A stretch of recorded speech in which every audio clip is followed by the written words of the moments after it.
10 நிமிஷத்துக்கு முன்னாடி இருந்த கோழி இப்போ செத்து போச்சு. இது மாதிரியான மனுஷ வாழ்க்கையும்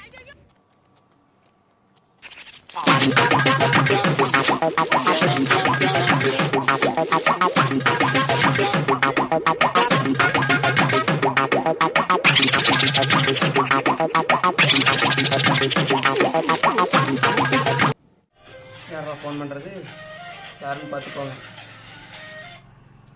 ஹலோ, சொல்லுமா. புரியல. அம்மா சீல் எடுத்தங்கள. ஆமாம், அதை பிடிக்கலான்னு சொல்லிட்டு சேஞ்ச் பண்ண வந்தேன். சரி ஓகே, நான் நாட்டுக்கோழி ரெடி பண்ணிட்டு இருக்கிறேன். நாட்டுக்கோழி என்ன ரெடி பண்றேன்? அறுத்து நாட்டுக்கோழி, ஒரிஜினல் நாட்டுக்கோழியை குழம்பு செய்ய போகிறேன். அப்புறம் கூப்பிடவா? யார்கிட்ட இருக்கு? 10 பைசா கிடையாது என்கிட்ட. வாய்ப்பே இல்லை, ₹1 கிடையாது. ஆன்லைன்ல இல்லை, கையில் 150 ரூபா வச்சிருக்கிறேன், அவ்வளோதான் என்கிட்ட இருக்கிற காசே.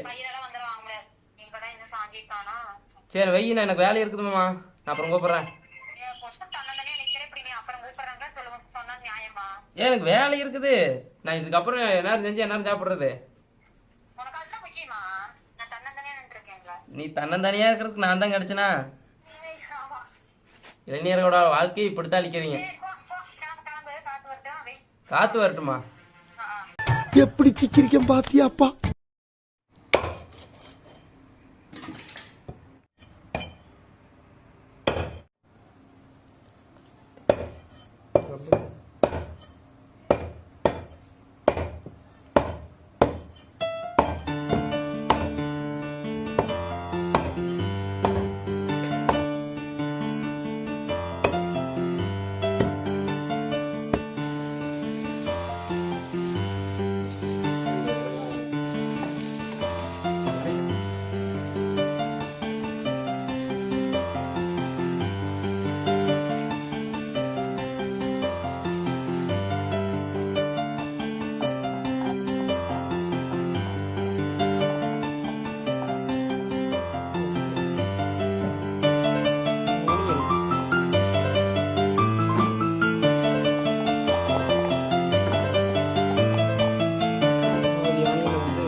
வெங்காயம், பூண்டு, இஞ்சி மூணையும் போட்டு நல்லா வதக்கிக்கணும்.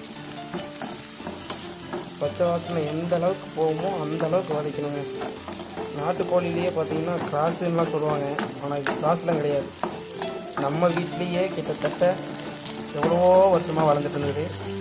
அதோட வகையில் இன்றைக்கி ஒன்று பிடிச்சிட்டு வந்து குழம்பு வைக்கலாம் அப்படின்னு சொல்லிட்டு நம்மளே க்ளீன் பண்ணி, நம்ம அண்ணன் ஒருத்தர் இருக்கார், அண்ணன் தான் க்ளீன் பண்ணி கொடுத்து என்ன பண்ணார். அவருக்கு எக்ஸ்பீரியன்ஸ் இருக்குனால அவர் விட்டாச்சு அந்த வேலைக்கு. தக்காளி ஆட் பண்ணிக்குவோம். அதுமாதிரி கரெக்டாக செய்யறனா தப்பாக செய்யறனாலாம் தெரியாதுங்க, ஏதோ தெரிஞ்ச அளவுக்கு செய்கிறேன். ஆனால் சொல்லப்போனால் இதுதான் எனக்கு ஃபஸ்ட்டு டைம் கூட. எந்த அளவுக்கு சொதப்பலாகும் அப்படின்றதெல்லாம் தெரியாது, ஆனால் நல்லா வரும்னு ஒரு நம்பிக்கை எடுக்க செய்கிறேன். பார்ப்போம், ஃபினிஷிங்கில் தெரியுங்க.